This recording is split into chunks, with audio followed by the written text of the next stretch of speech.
Hello guys, ulitin ko kasi walang sounds yung isang cellphone, isang ano ko, tablet ko. So ganito guys, no. Dito.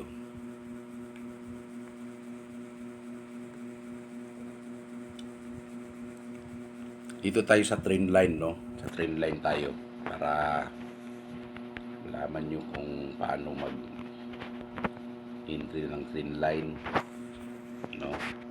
Pag nag-plot kayo ng trend line guys, sa M30 kayo mag-plot ng trend line kasi pag lumipat kayo ng M5, M15 hindi nagbabago yung location ng trend line. Papakita ko sa inyo guys ganito. Kasi pag nag-plot kayo sa hour 1, hour 4 ng trend line, pag pumunta ka sa lower time frame, hindi nyo na makikita yung trend line nyo. Mag-ibang posisyon yan. Kuha nyo yan. Yan. Dito. Tignan nyo ha. Punta kayo sa M15, hindi magbabago yan. Oh, nakita nyo? Hindi nagbabago. Punta kayo sa M5. Diyan pa rin, di ba? Diyan pa rin, di ba? So, balik tayo sa M30.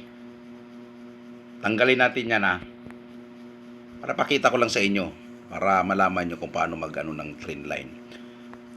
Punta tayo sa hour 4. Oh. Mag-plot tayo ng trend line sa hour 4. Tingnan nyo.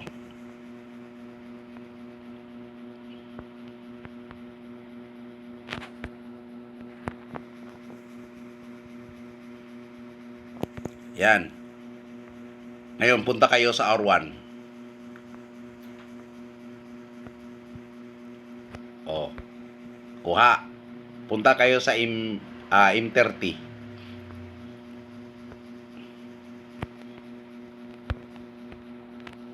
Sila natin, kukuha pa sa M30.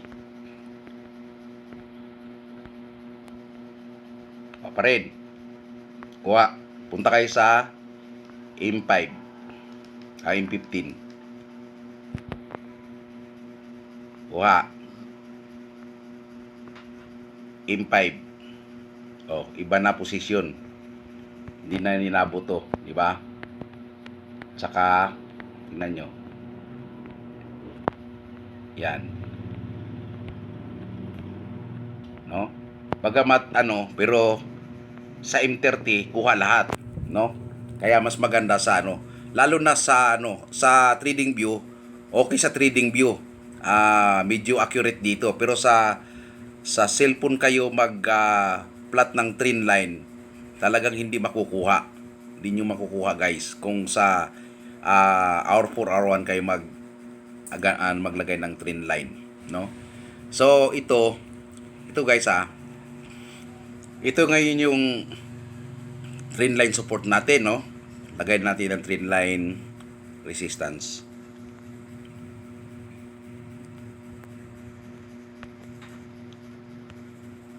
Alam ko abot to hanggang dito sa kabila eh. Sa M30 tayo pala.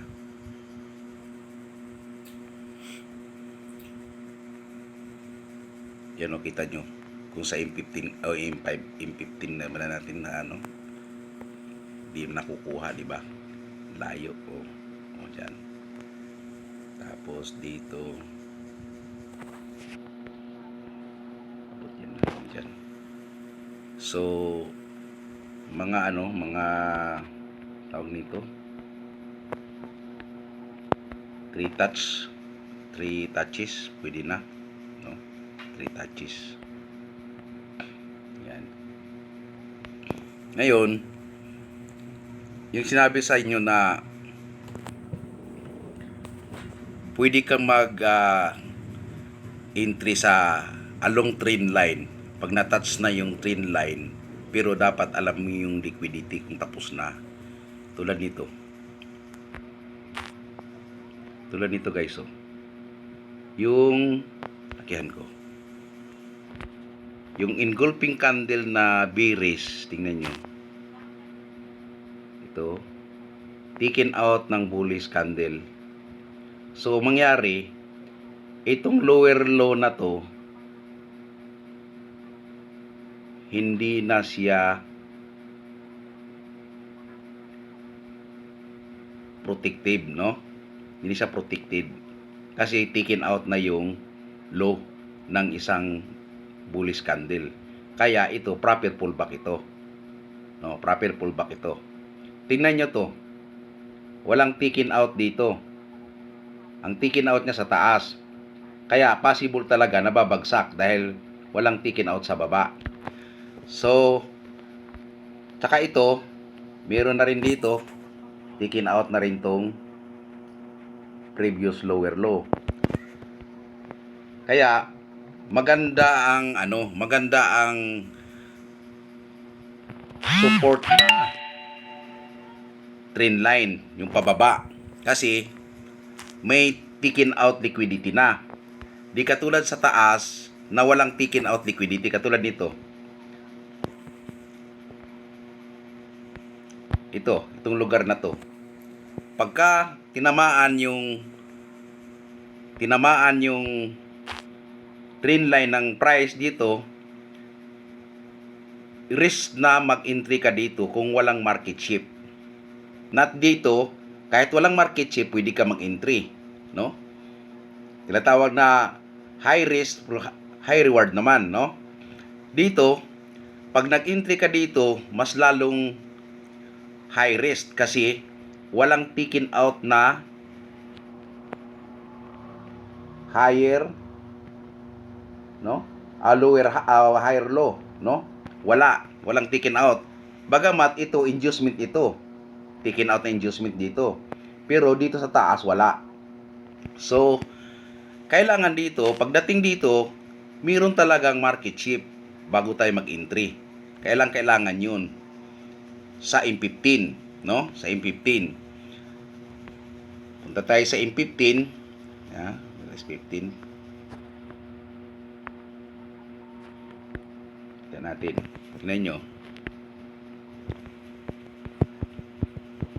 Itong zone na to, ito, OB2, no? Last bullish candle, no? Before drop. Ito.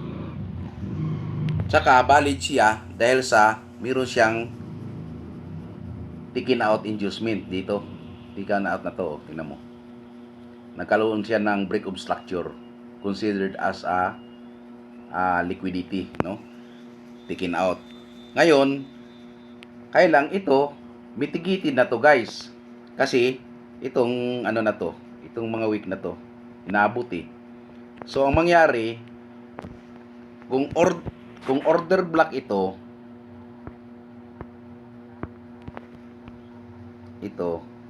kung order block yan, mitigated na, ito, may order block din dito.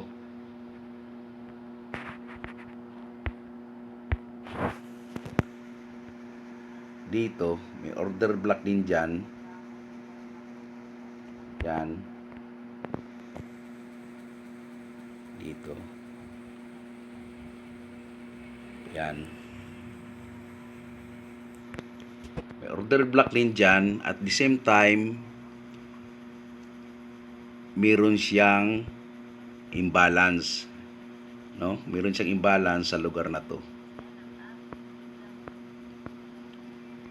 Ito, may mga imbalance diyan sa lugar na to. Ito, imbalance diyan. Tapos kung balik tayo sa M30, tingnan natin. Oh, ito imbalance din ito. Yung malapit-lapit lang. Ito, malapit-lapit. Kaya valid yan. Ito, valid ito. Kasi may imbalance din dito. Yan. So, valid yan. Tsaka, propulsion block ito guys. Ito yung tinatawag na propulsion block. Ito. Yan, propulsion block yan. Dahil sayang yung high na yan ay nagkaroon ng break of structure, no? Tapos na failure yan, tinatawag na failure order block. So propulsion block siya dito bandang right side. So ang mangyari, tingnan nyo to guys, dahil inducement itong sa gitna, nag-react yung price. Tama-tama, di ba? Nag-react siya. Tapos possible na pupunta siya dito sa sa imbalance, tapos up na. Pagdating dito na zone, kailangan natin ng market shift kasi kung sa M15 yan dito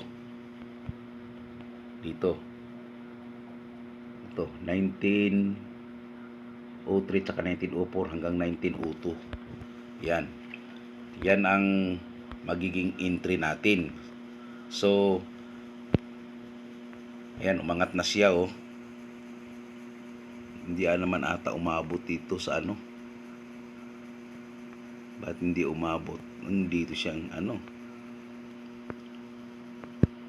kaya sinasabi ko guys, pagka hindi ka risk taker, laging mahuhuli dito.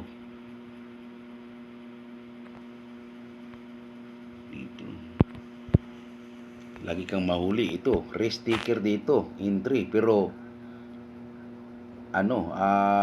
baga sa ang confluence ay liquidity sweep tapos engulfing candle pa. So kung dito ka nag-entry, kahit walang market shift dito, profitable siya kasi ito lang yan ang market shift So ganun yan. Saka pagka nag-plot ka ng Fibo,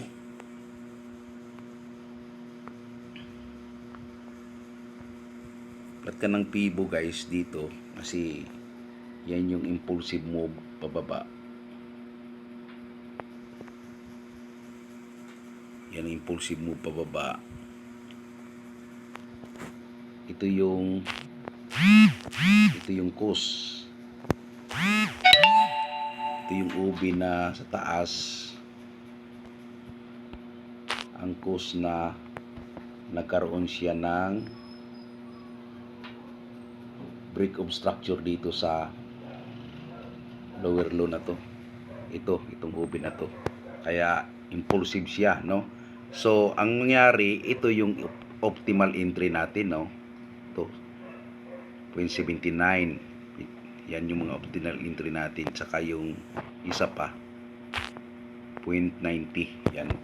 Yan yung optimal entry natin. So baka abutin yan mamaya pang gabi, no? Wala na ako, nasa church kami nun. So tabayanan nyo, nagbumagsak na naman yung price, baka dito siya babagsak dito. So i-refine nyo to sa sa M1, no? Pagka bumagsak na dito yung presyo. So mangyari, pagka dito nga ang nasa to discounted price, ito premium price. So itong na to, rally base rally na to, nasa in between ng 40% saka 50%. Yan yung inducement. So simple lang paghanap ng inducement, plot nyo lang yung Fibo o malalaman nyo na sa gitna. Yan yung inducement, yung 50 saka 40%. Yan yung inducement. Minsan inabot din tong kuan pagka nagkaroon, kita ka dito, katulad dito, meron din siya dito. Yan, 60%. May drop base drop din yan. Drop base drop at tawag dyan, ito drop base drop din yan. Yan ang tawag dyan sa mga inducement na yan. So ganun guys, no? Yung trend line na yan, no, nung nakaraang araw pa natin ginagamit yan, no? Laging profitable yan. Kailang, yun nga, kailangan marunong kang mag-entry dyan. Hindi basta-basta naman mag-entry sa trend line. Kasi alam natin yung trend line, part of liquidity sa smart money concept. Pero pag tapos na yung liquidity at saka nag-entry ka, okay yun, no? Walang problema yun. So yun lang guys, no? Good luck sa atin.